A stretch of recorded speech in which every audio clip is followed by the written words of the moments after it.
आपका स्वागत है। आप सभी को शरद पूर्णिमा की हार्दिक शुभकामनाएं। साल के 12 महीने में एकमात्र पूर्णिमा जो कि है आश्वित पूर्णिमा है, ऐसी है जो तन मन धन तीनों के लिए श्रेष्ठ होती है। इस पूर्णिमा में चंद्रमा की किरणों से अमृत की वर्षा होती है, तो वही देवी महालक्ष्मी अपने भक्तों को धन धान्य से भरपूर करती है।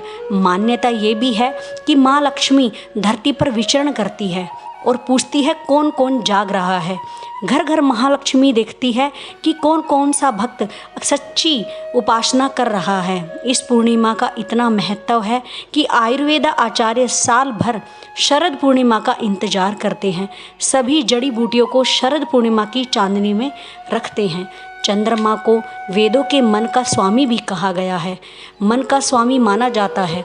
इसलिए जिन लोगों के मन में अक्सर परेशानियां रहती हैं, अक्सर मानसिक पीड़ा रहती है, तनाव रहता है, मन बहुत चंचल रहता है, ऐसे लोगों को हो सके तो पूर्णिमा का उपवास रखना चाहिए, नहीं तो रात को चंद्र देवता की पूजा करनी चाहिए। साथ ही शरद पूर्णिमा में रात्रि को खीर रखने का भी नियम बताया गया है। चंद्रमा के निकट खीर रखने से यह अमृत के समान हो जाती है। इस दिन चंद्रमा अपनी 16 कलाओं से परिपूर्ण होता है। प्राचीन काल में एक साहूकार था, उसकी 2 बेटियां थीं जो महीने में पड़ने वाली पूर्णिमा का व्रत किया करती थी। उन 2 बेटियों में एक बड़ी बेटी पूर्णिमा का व्रत बड़ी ही विधि विधान से करती थी, लेकिन छोटी बेटी व्रत का ठीक से पालन नहीं करती थी।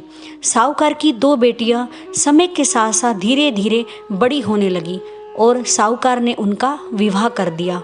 बड़ी बेटी ने सही समय पर एक स्वस्थ संतान को जन्म दिया, लेकिन वहीं छोटी बेटी ने भी संतान तो हुई, लेकिन दुर्भाग्यवश संतान होते ही मृत्यु हो जाती थी। जब छोटी बेटी के साथ ऐसा 2 से 3 बार हुआ तो उसने एक दिन ब्राह्मण को बुलाकर अपनी सारी व्यथा सुनाई और इसका उपाय बताने के लिए भी कहा। ब्राह्मण ने सारी बात सुनने के बाद ब्राह्मण ने कहा, तुम पूर्णिमा का अधूरा व्रत करती हो, इस कारण तुम्हें व्रत का पूरा फल नहीं प्राप्त हो रहा है, इस कारण तुम्हें व्रत का दोष भी लग रहा है।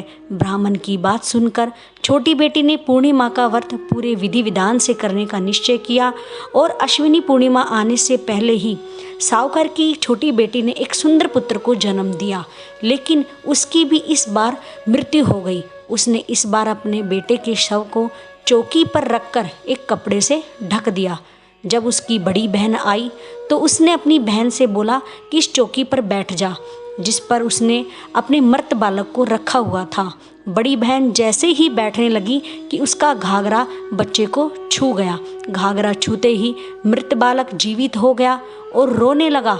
तब बड़ी बहन छोटी बहन से बोलने लगी, तू मुझ पर कलंक लगाना चाहती थी, मेरे बैठने से यह बालक मर जाता तो। तब छोटी बहन बोली, बहन मैं क्या बताऊं, ये तो पहले से ही मरा हुआ था, वो तो तेरे पुण्य से जीवित हुआ है। बच्चे की आवाज़ सुनकर छोटी बहन बहुत खुश हुई, जबकि उसने अपनी बड़ी बहन से कहा कि तुम पूर्णिमा का व्रत पूरा करती थी और मैं अधूरा, इसलिए भगवान की तुम पर हमेशा कृपा बनी रही और मुझे दोष लगता रहा, इसलिए मेरी संतान जीवित ही नहीं रहती थी।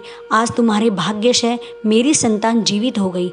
तब उस छोटी बहन ने पूरे गांव में ढिंढोरा पिटवा दिया कि जो भी पूर्णिमा का व्रत करे तो पूरा करे, कोई भी अधूरा ना करे।